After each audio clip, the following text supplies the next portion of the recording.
All right, so this will be on the website within the section called Saturday Zoom classes. You can find this there along with previous other classes. So before I start, I want to share my screen and read something that I thought was pretty interesting about the DTCC, which is the Depository Trust Corporation company. So let me share my screen. It's very interesting. This is information coming from the Treasury themselves. They're talking about birth certificate bonds. As you all know, in the courses, I've talked about going to gmeiutility.org, and there's where you enter your social security number. And you'll be able to look up all of the companies that are doing tradings in your name without your permission. Now, if you've made it over to the junior course, I've recently updated some information in regards to the non-UCC, and it's going to show you exactly how these companies and who are running these companies behind the scenes, how they have the right to do these things with or without your permission.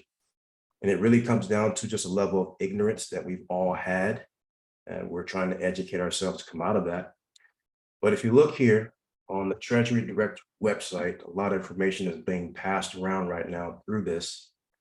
They're trying to tell you that your birth certificate is not a bond, right? But from their own mouth, we're going to prove them wrong, right? They prove their own statements to be wrong. So on this blog here, I'm going to read it. It's broken down into 3 sections. So it says here, the story. This story is a variation of the older bogus site drafts, bills of exchange drawn on the Treasury scam. I find it very interesting that a government website uses the term bogus. Why use bogus? I mean, what about false? False claims or frivolous. We've heard the IRS use that term frivolous, but bogus, it sounds like they really are reaching to persuade a motive here. It says the common tale offered in this scam states, when the United States went off the gold standard in 1933, the federal government somehow went bankrupt. With the help of the Federal Reserve Bank, the government became a corporation, sometimes called government franchise, and converted the bodies of its citizens into capital value, supposedly by trading the birth certificates of US citizens on the open market and making it each citizen a corporate asset, sometimes referred to as a straw man, whose value is controlled by the government. Scams vary in methods for citizens to gain control for their alleged assets, such as filing a UCC-1 financing statement. And yes, that's a true statement. People are doing that. That is not the first step that you're supposed to do. Number 2, activating a Treasury Direct account. Or number 3, creating bonds by using the savings bond calculator. These blogs or videos promise that your birth certificate bond will be able to wipe out all of your debt or help you collect monies or securities. Some internet sites even offer to sell videos, webinars, and coaching on how to do this. No one has profited from the Treasury Department by using these tactics, but the scammers intend to profit from this story by selling their bogus wares. Reality. There is no monetary value to a birth certificate or a social security number. EIN or Treasury Direct accounts must be funded by the owner through payroll deductions or from purchasing directly from the owner's personal bank account to have any value.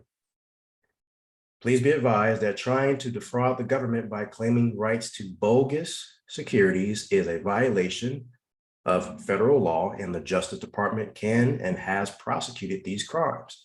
And let me tell you how they're actually getting you locked up.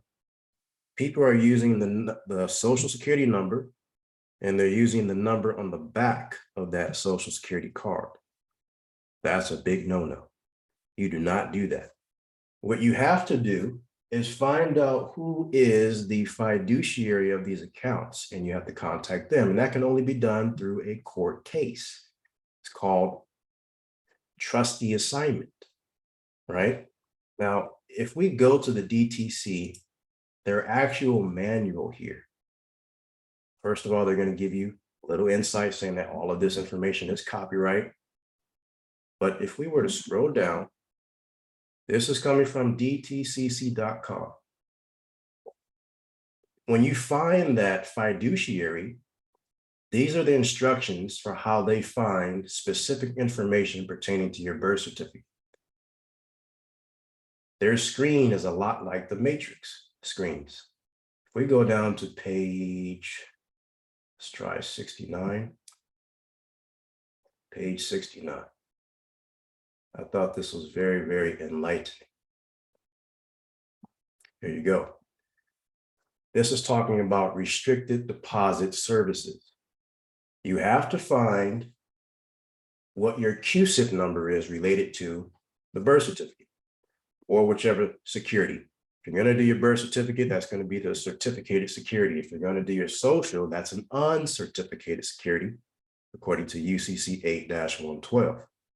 Look at the list here. We got 24. The first one, stock or bond. Number 2, corporate resolution. But let's go down to number 7. 007 for your eyes only, otherwise known as the Order of Tubal Cain. And it is birth certificate or a death certificate. So when you find your fiduciary to go into your account, they're going to go into the section of 7007, plug in your birth certificate number, most likely the one that is authenticated, and that is going to spit out a QSIP number at the top. Excuse me. That QSIP number has to be given to the judge when you go into what's called insolvency court, bankruptcy, and if there's any money there for you or your trust, it's going to be deposited in the name of the trust, not directly to you. So I thought that was very interesting how, yeah, they can put out this information, but on the other side, within the actual holder of these accounts, they actually provide validity. Very interesting. All right, pretty cool. Let's let some other people in. And then we will start taking questions. If any of you are private clients, you will come back in to talk with us on the 15th of this month. So please, these questions today have to be for the majority that are here, those that are doing the process themselves, and they need questions answered, okay? All of your unique individual questions will be answered on the 15th when we come back this month. My assistant Nancy has provided some questions for me. I think everybody would appreciate, so let me pull those up.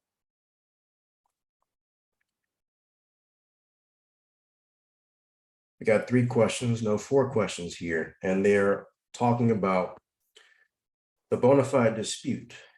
On the website, if you go into specialty courses, you're going to find the bona fide dispute video. And in that video, I show you how to draft your dispute letter. So the question is, on the certificate of service page, we're adding our business address. Is that our home or PO box? Most likely, if you have a private box, I would prefer that you use that one. Okay, let's try to keep everything away from where you sleep. If you don't, then go ahead and use someone that can get the mail for you. But if you absolutely have to use your home address, then go ahead. Number 2, do I use Texas statute of limitations code at the top of my letter instead of Oklahoma? I believe you are referring to, on the certificate of service page, there's a statute code right below it. And that statute code is pertaining to the rules of proof of service or certificate of service. So if your property is located in Texas, then use Texas, because that's most likely where you're going to sue at the end of your accord and satisfaction process. Number 4, I have a mortgage owner, which is Freddie Mac, and a different servicer, which is a loan servicer. Do I include the address both in the letter and mail to both, or just the company that's bought the mortgage? I can tell you from experience, on a property that we have, a trust company owns the mortgage or the note, and they've hired Rushmore Loan Services as the account manager to collect the payments, to do escrow and all of that. We've sent a letter directly to the person that holds the note, and they instructed us to send everything, including all disputes, to the loan servicer.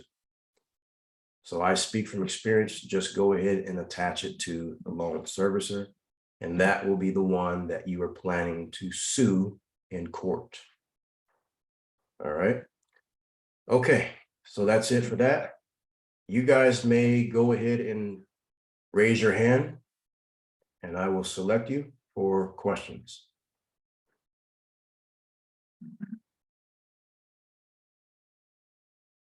Phyllis, I see you. You are unmuted. Just unmute your mic. How are you?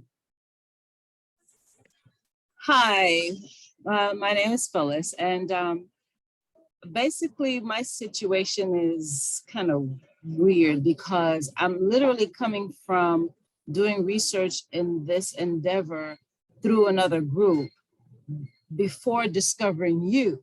So when we discovered you, we started listening to your videos. We realized how powerful your lessons were and how real your lessons were. So basically my situation is I've been on the UCC, I have a 98 number, I've done a DBA, but a lot of it, I even have a 508 company, but a lot of the ways we did it is not your way. So I'm thinking basically what my question is, I believe because of my situation, I may need to be on the as a private client because of all of the things that I've done before. Is that what you would recommend? Not necessarily. You may not need to become a private client. I would first recommend you book a consultation with us so we can review those things. We'll always give you a Zoom call, so maybe you want to share those documents with us. That will be private. And from there, we can decide to see if maybe some of those things can be salvaged, maybe. Okay. If not, then we're most likely just start over. But we're always going to tell you that the best way to do these things is self-education. So we want you to enroll in the courses and look at the material. Even if you became a private client, you're still obligated to do that. Oh yeah, definitely. I am in the freshman courses, yes. Okay, good. So start there, start with a consultation. Let us look at your entire packet and we'll see what really works best for you. Okay, perfect. And if I do decide to be a private client, are you able to reveal on this call the cost of the private client? It's subject to change all the time, but Okay. we have my executive assistant. She's here in the chat. She'll give you her information and she'll disclose it with you today if you like. Perfect. I'd appreciate that. Thank you so much. You're welcome. All right, we're going to Vicky. Just unmute your mic. How are you? Hi, Avery. It's good to hear your voice. Hope you're feeling better, and I am so glad you're back. Much better. I'm glad to be back. Thank you. Good. You're welcome. Okay, so my question for you really quick today is I live in Texas and I have property in 2 counties. We have a lake property and then we have our home property.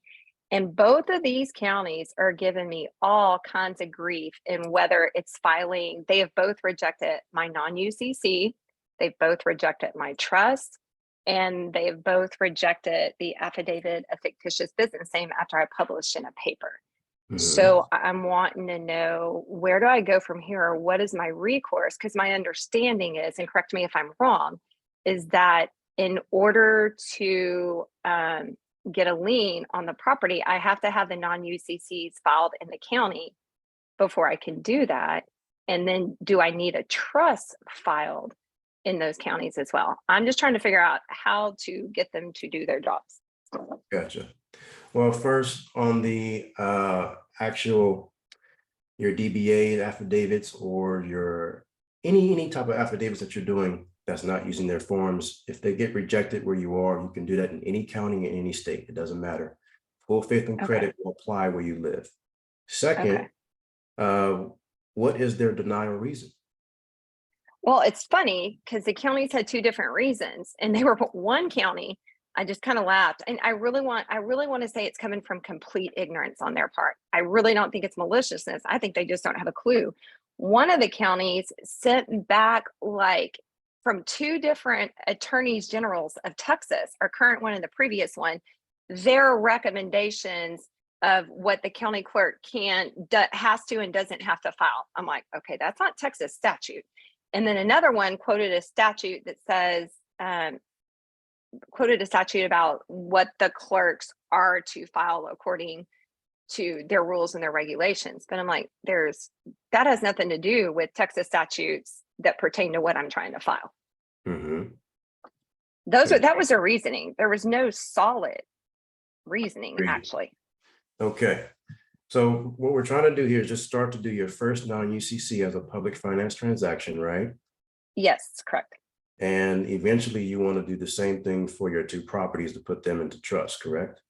Correct. Okay. So with the properties, let's get this clear now. Do you plan on ever selling these properties? Or taking money out and refinancing and things of that nature? Do not plan on taking money out and refinancing. We might sell the lake property in the future. I'm not going to mess with that right now. The one that is more probable for us to possibly sell would be our homes. We're looking for more land to possibly do that in the future. The lake property for now, we're going to keep. Okay, whichever one you're going to keep is safe to go into the express trust, and we can move forward trying to do that manufactured home transaction lien. And that's going to be coupled with a quitclaim deed. That may be why they're not doing it, because they want to see the quitclaim deed to help you transfer the property over from your name to the trust, and then the trust will then put a lien on it after the fact. So that's two separate transactions. For your non-UCC, if they're giving you a problem there, you don't have to do that there. You can go to the neighboring county, you can go to the next state. It doesn't matter. I've told you guys that when you're doing your initial non-UCC, and if you have a home, that will help you get it done. But like you hear right here and now, some of them are still giving you problems with property. So the one thing that they cannot stop, let's say you go to Arizona and you don't have property there, but let's say you went and got the bond that I taught in the sophomore and junior class. You can get your bond and attach that to your non-UCC, and it will be recorded. Or you can do it in your state right now. Don't add the property, just do your initial non-UCC public finance transaction and just add the bond. They will record it that way. So when you add the bond, you can add attached to that bond the declaration of trust with its summary minutes, the promissory note, hold harmless agreement, everything that you want to put in there, it will go through. Okay, and well, let me ask you this based on that. I mean, I apologize, I haven't listened to that on the bond. I'll have to go back and do that and what you're teaching on that, because I know in Texas this may not be the same thing, so you may have to clarify for me. But I know in Texas for like your trust, your trustees don't have to serve with a bond, and you just have to delineate that in your trust documents. And I had put in there that the trustees for this trust don't have to serve with the bond. Is that the same thing, or is it something different? That's different. That would be different. Okay. Because let's say in your county, there's construction going on a large plot of land commercially, and that construction company is deciding to go ahead and place a bond with the county to make sure that they promise to do it. Well, they're going to record that bond in the county. And so you're doing the very same thing. Got you. It's your trustee placing the bond in the county promising to uphold its promises to the trust to protect certain assets in the trust. Okay, okay. So the way to get around this would be to get this bond, record the non-UCC with the bond, and then like you said, I could add any of the documents with the trust with that, and they will record it. They will. Gotcha. And then I can do the quit claim deed and the manufactured non-UCC after doing this or before? After, because that's gonna be a separate transaction. Separate. Okay, that's what I was thinking. Okay, and thank you for helping. I wasn't sure where to go next because they can't give me a reason for why they're not doing this. And both counties are doing it, but they have completely different reasoning. And one was the one I went into, I had mailed stuff and then I went in. So both of them, I went in yesterday and they said the non-UCC I filled out, this doesn't look like what we typically receive. I'm like, what are you talking about? I pulled this straight off the Secretary of State's website. Right, exactly. Yeah, that's Oh, what's happening nowadays. And to be honest, a lot of the SPC documentation is flooding these offices more than us. And so they're seeing that and they're not understanding what this junk is. And so when we come in with the same form, but it's done the correct way, they're just yeah. mistaking it for them. Got you. Because on the other side, if they say, I've had this happen to me and a few of my clients where they'll go in with the same paperwork and the clerk will say, I don't understand it. I need to leave it with one of our attorneys. And the attorney will have it for a week and give us a call back and say, okay, we can record this. So they just really need to have somebody look through these things with a fine tooth comb and then Yeah. you're okay. But yeah, Got you're you. doing everything correct. It's just the front lines. That's all it is. Got you. Okay. Well, thank you for clarifying this. And one last thing, and I'll give it back over to the groups. I know people have questions on the on doing the bond, learning about the bond process with this. Did you say this was in that was in the sophomore or the junior course? Let me verify it for you. Where you go? Well, actually, Thank you. let's see. I believe that is the junior course. Step Okay. 1 in version 2 of the junior course. Okay, perfect. That is what I needed to know. Okay, thank you so much. You're very welcome. Good questions. All right. Going to Saint Bay. You are muted. Hey Avery, all your hard work is greatly appreciated and recognized. Well, I really appreciate you. Thank you, Mr. Bay. Thank you. My question was about, if I'm not mistaken, I filed my UCC, non-UCC with the county, and I believe I'm supposed to file one with the state. And for some reason, I can't find the forms or the information or how to do that. Which state are you in? Michigan. Okay, yeah, they have it there. Like Florida, they may have a third-party contractor to do that for you. So you're gonna just have to type in your state name and put financing statement, record of recording, and see what comes up.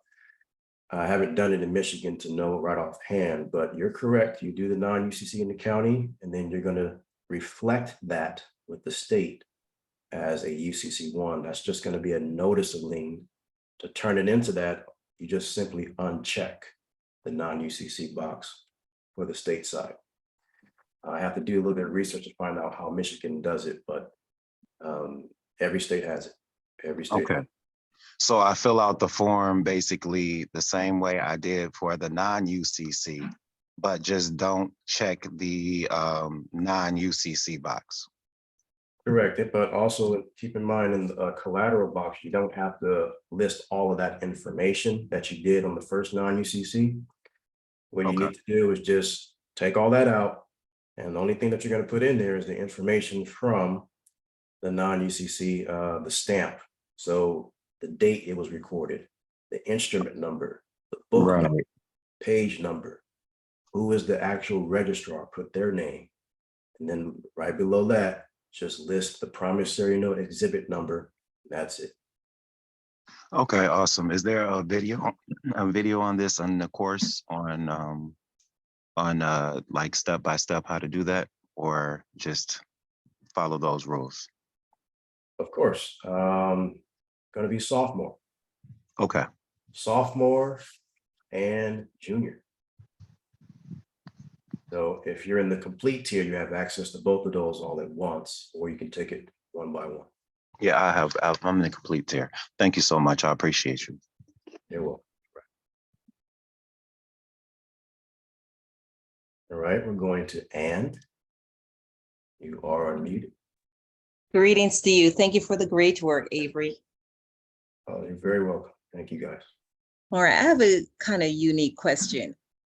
As it relates to rescinding a car loan by using the accord and satisfaction, I have a different situation with the car loan. I just noticed that the contract, I got two contracts, one in which was the dealer called me like 3 days later and said, come back in and I have an updated contract for you.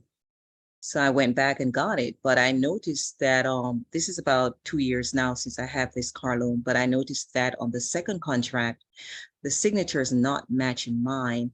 So with that being a situation, I would take it that it's a forged signature. Would I still be using the accord and satisfaction for that kind of situation also? Well, that's lawsuit territory right there. Mhm. You really don't want to do accord and satisfaction on that one. If you have no copy of that contract that supposedly has your fraudulent signature on there, if you have no copy on there and there's no documentation saying that they gave you a copy, you need to just hire an attorney and let him handle it for you. They'll win real quick. I do have the copy, so that's why I was matching them. The original has the first contract with Mhm. the lesser amount that he claimed that I should be paying for the monthly note. Mhm. And then he gave me another contract with a different monthly payment. I was a little bit surprised, but at that point, I was not.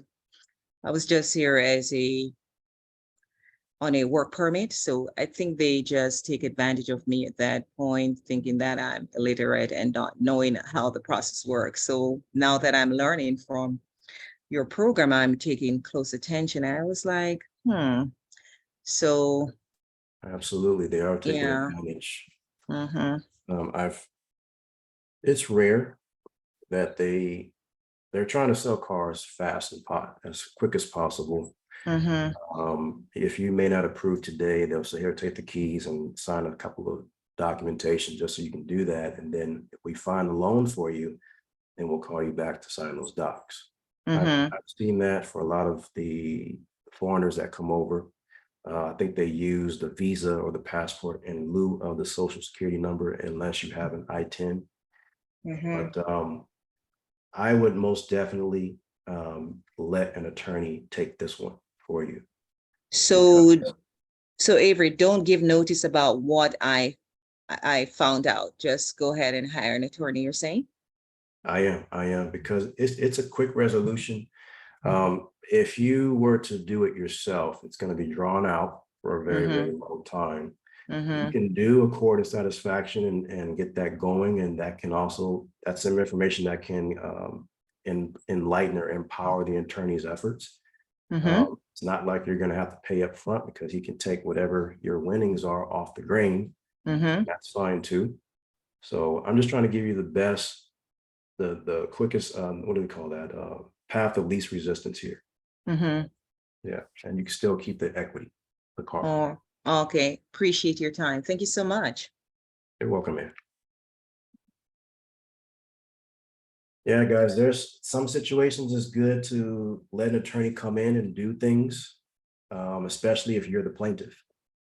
But when it comes to criminal things and they're coming at you, I wouldn't let them represent me at all. All right, let's go to Emperor Jarius. You are unmuted. Hey, Avery, thank you. I had a quick question regarding the trust enterprise. As far as the banking side of it, is the trust enterprise to be used basically to replace the general bank account that I was using with that was under my name? And then if I handle the finances, like for my wife's trust, is she able to also do a DBA that links to my trust enterprise as well for banking purposes? First question, yes, it is to replace your current normal everyday checking account, because there is no boundaries, no safeguards with that. The trust enterprise will give you some protection. It is a number off of Tefra, and hopefully you have done the 8832 process with it to put it under your 90 Express Trust. Now, for your wife, I would advise her to do the very same thing, to keep those things separate. But if you wanted to merge it, you're getting into the realm of taking her enterprise and linking it to your Express Trust, which I don't advise. I always advise husband to have his and wife to have hers. If you do want to have accounts that are together that you share, you'll make a third trust, and you can open up a third trust enterprise where both of you are trustees to that account, and you go open that.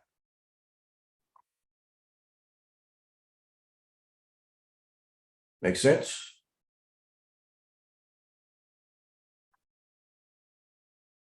I think we lost them there. Let's see, we got more people coming in. We let them in. All right. Got to move on. Who is Clint TBA? Clint TBA, you are unmuted. Hi, thanks. TBD, sorry. Yeah, to be determined.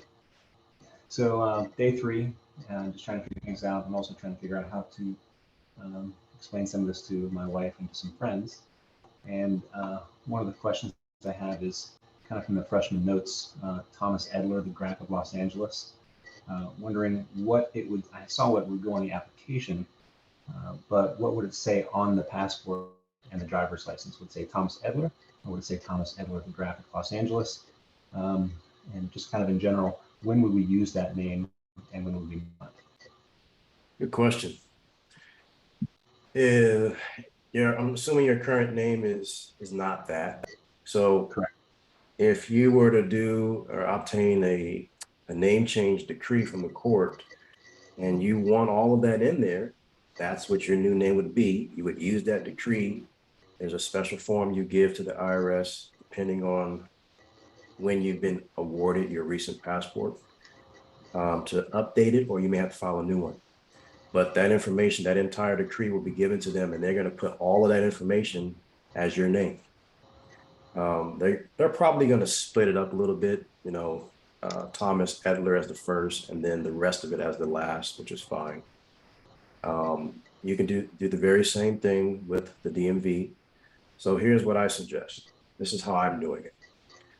I was most recently awarded a name change, Avery Farrow, the Bay of Los Angeles.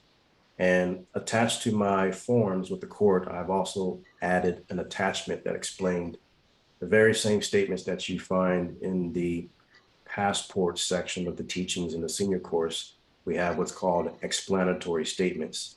And there are specific rules that you have to follow in those statements. You have to state basically a declaration that's coming from Public Law 94-241. So it says Avery Farrow, the Bay of Los Angeles, is a national but not a U.S. citizen. Okay, so that has been approved by the judge. Their stamp and seal is on there. All I have to do is give a certified copy of that to the Passport Division, and they will allow me to submit an application without putting a full social security number on the application, zeros all the way across, because the evidence shows I'm not a U.S. citizen, so I can't do that. I can then do the very same thing within the DMV office or their records. Now, I highly advise, instead of just walking into the DMV and trying to do that, they're most likely always going to give you some type of fight. So I suggest writing to your state department, whoever the head of the DMV is, with that information and tell them to give you a letter of acknowledgement. So you can take that acknowledgement to the counter in the DMV and you walk in and you walk out. Real simple. So it's up to you how you want your title of nobility name to be. If you want it to have all of that information or you want to cut it short, it's really up to you. Just make sure that you have a DBA to cover it in this format. Name, express trust, doing business as, full birth name. Full birth name, doing business as your title nobility name. And then another one, name, express trust, doing business as, full title nobility name. Now you're covered all the way through. So no matter what happens to you, if you get pulled over, it doesn't matter which license that you're giving them, your current one or your new one, you will be covered, because sometimes even though you have your injunction filed, there are officers that try to ignore it, but you have the proper documentation to give the judge to dismiss the case. Simply because the judge in the court does not have the permission to use your name on their documents. All right.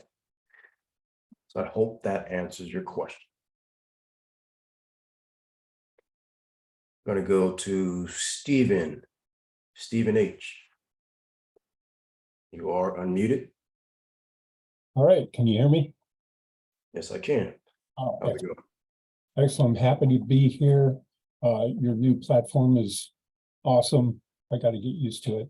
But anyway, I got a question about the response letter to the IRS right after getting the EIN number for the Express Trust. It's my understanding that the only names that are not fully capitalized are my name at the top, Stephen Edler, and the beginning of the body of the text. And I think down at the bottom, everything else is all caps. Mm-hmm. Yeah, their response is always going to be in all caps. Okay. It's just computer generated. That's no problem. Okay, I just thought that was curious because now I'm getting out of the system and yet I'm still capitalizing my whole name. Oh no, they're always going to respond that way. We can't change how their computer systems are coded to do, but Oh, but this is my response to them. It's still all caps. okay. Um, Do you want to send another response with these syntax that you prefer? No, I'm just curious about it because it seems like they're going to capitalize everything, but that doesn't mean I have to capitalize everything. But if it doesn't matter, it doesn't matter. Yeah, it doesn't matter. It doesn't matter. Okay. Once you get to the junior class and you see the updated non-UCC forms, you'll see why it doesn't matter. Okay. Okay, excellent. I am sending this quite late. I got into this and I got things all set up and then everything disappeared off of Patreon. So I didn't know what was going on. So I started looking around for another program, but now I'm back, I'm in, everything's great. I'm just now about a month late sending this response letter. It's okay. I've seen people do it a year later. Just know that when you have your 98 number, you know that your trust has never done anything economically or financially. You're not obligated to file a 1041 form because there's nothing to report, nothing over $600 anyway. You are on that zero tax list. That 98 number is on there because if they give it to you, that's what that's for. But if you want confirmation, from them saying that you're no longer having to file 1041s, very similar to the ones that I have. They are changing the language a little bit nowadays. That's okay. But go ahead and send it out, your correspondence to them. They will respond when they are ready to. I can't tell you how fast they're going to do that. I really wish I had control over that. But just as long as you got it out, maybe send it certified mail to guarantee that you did. And that certified mail number would allow you to have something to reference to check up on it every now and then. Okay, that was my next question. It goes out in certified mail. Okay, excellent, excellent. Thank you very much. You're welcome.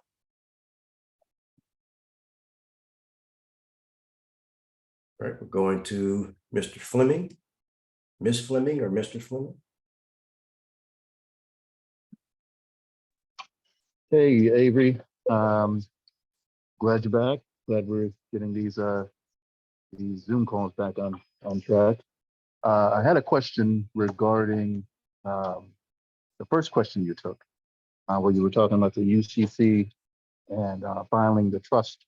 So filing the UCC with the bond and then filing the trust. Now, my question is, just to clarify, we file the UCC with the bond and the trust all together, correct?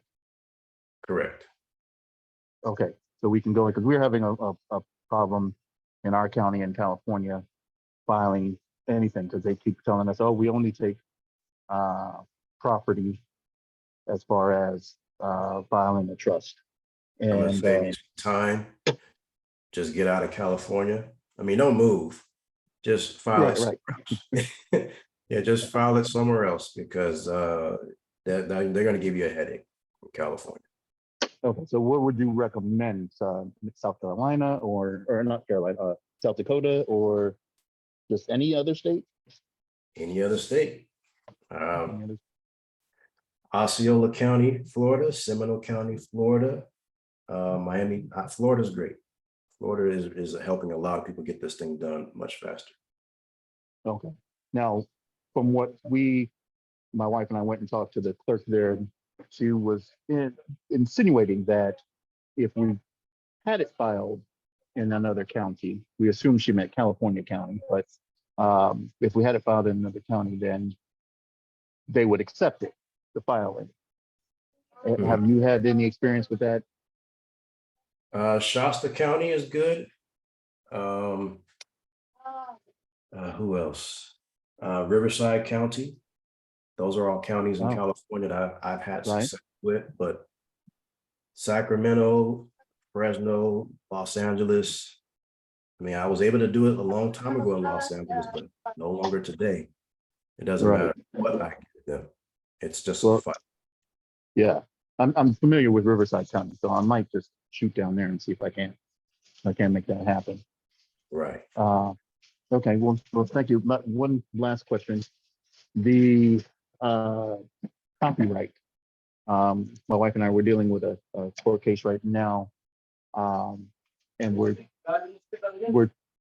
planning on trying to file a motion, including the copyright infringement, basically.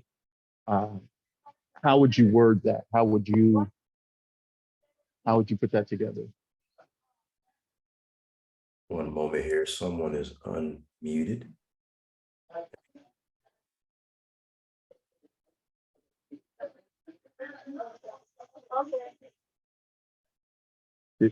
Should I repeat that?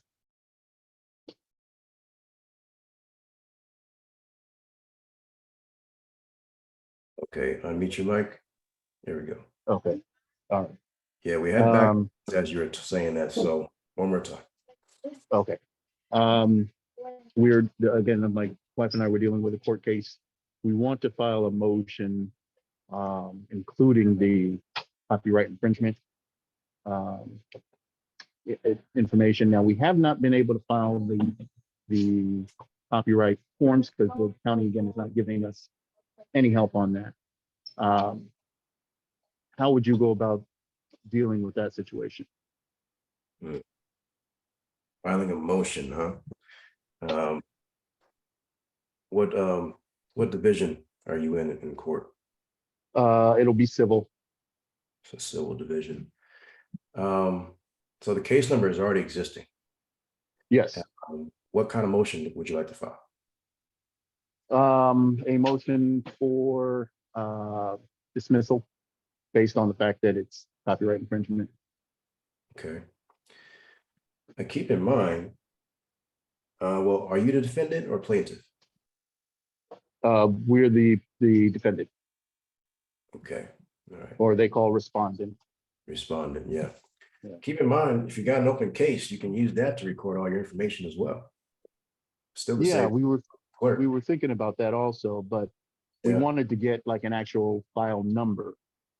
And I'm wondering if that, Your case number is considered a docket number. If it's criminal, it's indictment, so that's not the case, but a docket number or a case number is the very same thing as an instrument number with the county. Because clerk at the court is the very same person that's in your county. So okay, that's easier for you. You can go that route, or you can go to another county. But to answer your question, to file your motion, and they're giving you pushback on adding all of the other things with it. What you need to do is make sure that there is a separate page that says Exhibit A. And then on Yeah. those documents that needs to be an Exhibit A, you have to stamp that at the very top and take judicial notice and find the judicial notice code in your state. It should be Okay. 0201, if I'm not mistaken. 201 judicial. Okay, excellent. Yeah. All right, I will try that. Thank you so much. I appreciate it. All right, you're welcome. All right, going to Jonathan. You are unmuted. Great day to you, Avery. Great day. I hope everything going well with the fam and everything. Well, we've got a lot of family members who are retiring, so they're happy. I'm jealous. Uh, I got one quick question. And it's a passport question. And it's from what the young man said earlier. I'm just a step before him. In doing the passport process, I had to speed up and do it. It was not part of where I was at in the process. I was at the beginning of the junior process, but because of our time and our trip and everything, I had to go ahead and apply for the passport in person. We tried Atlanta. It was too full, so they had us to go to New Orleans. So we took all our paperwork and everything, went to New Orleans, flew on over there, did the passport process. If you remember, Diane, she got hers, but I didn't get mine. Well, there ended up being a balance with the IRS. Now, my question is, I'm going to go ahead and still do the accord and satisfaction process to take care of that balance with the Treasury. But my question is this: the paper that they gave me, it has an address on there to contact. Like, really, don't contact the passport service.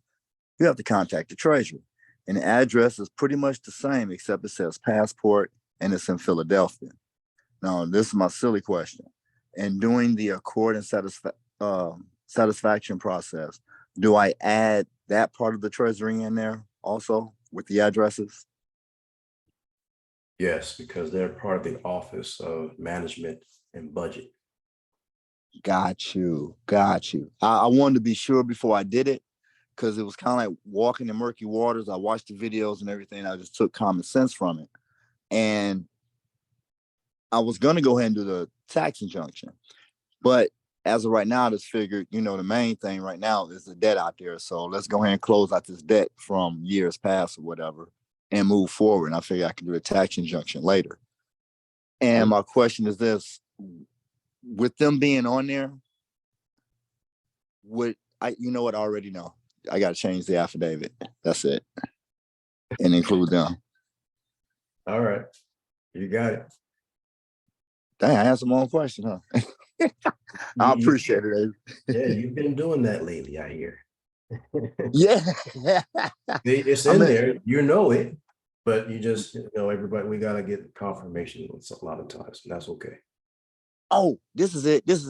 And it was going with a question that came from earlier.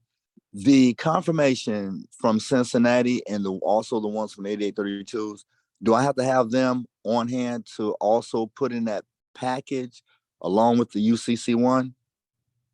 No, you don't need to have that. That's just for you. Let's say a debt comes in, tax, the IRS, Pirates of the Caribbean, basically. Then you would go ahead and attach that with it, and the 9A Express Trust confirmation that says you do not have to file any tax forms. Yeah, I just don't have that one yet. That's what I'm waiting on. I got the green card back. I just don't have their wording, their letterhead. Right. Now, the tax injunction, when you have that in there, that's mainly there for, because let's just say they just want to test you. Mhm. Right?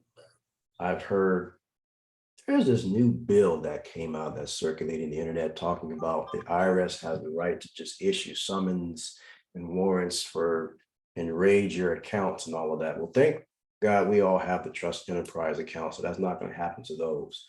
But I feel Okay. sorry for a lot of people who have just regular standard accounts. And if they owe something in the past, they can just issue a summons and warrant, no due diligence, no due process, and then they just take it out of your account and you didn't have a chance to go to court or anything.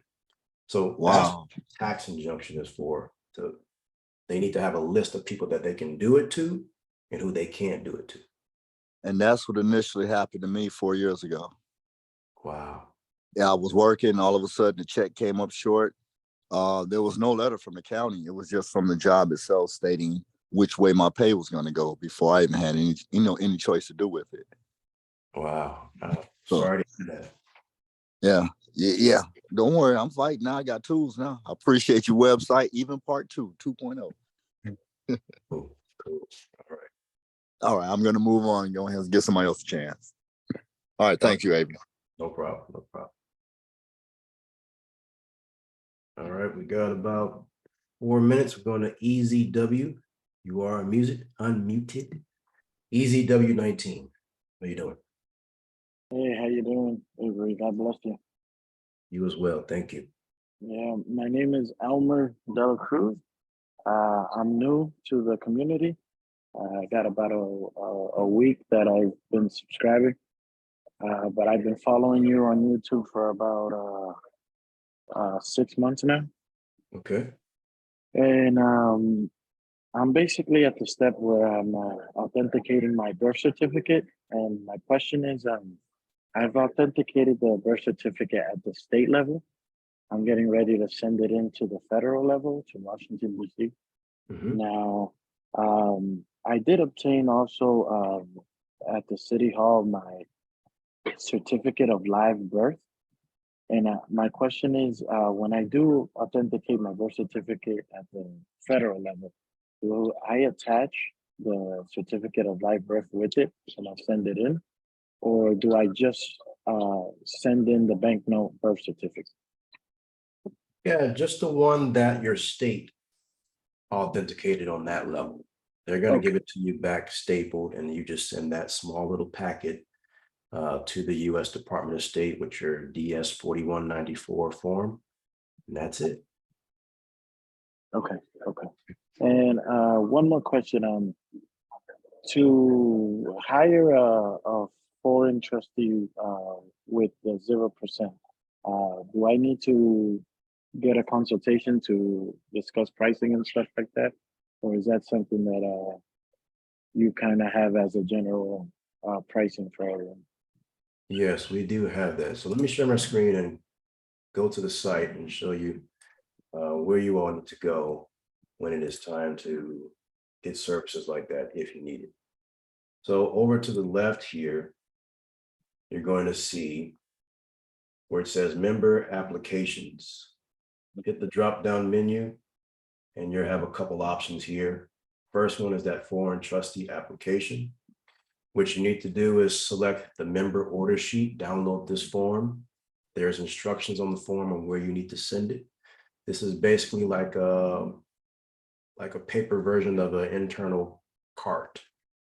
All right, so it gives you an option to check off what you want.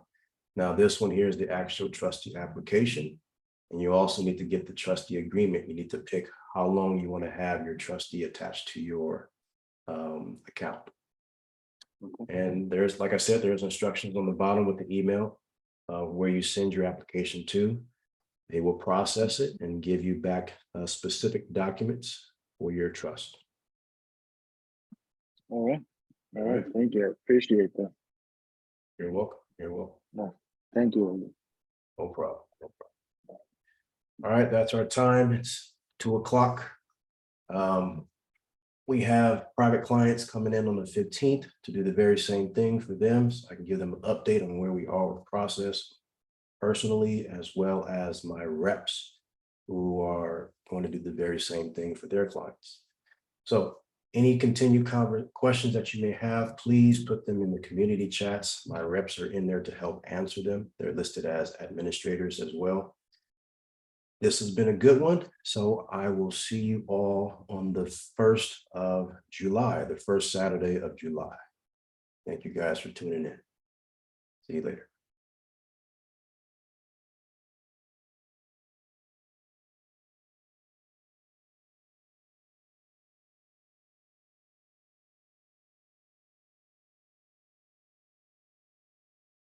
All right, Lee, go ahead. One last one. What do you got? Lee Woodson. You there? Hello. There you go. I see your hand. Go ahead. Can you hear me? Yeah, yeah. All right. Let me see if I can find my question here. I want to make sure I ask it right. All right. What letter do we send to the IRS regarding the accord and satisfaction paying on offer and compromise for the federal taxes? I don't have state taxes. Like, what do I address? Who do I address the letters to, and where do I mail them to? Well, first question.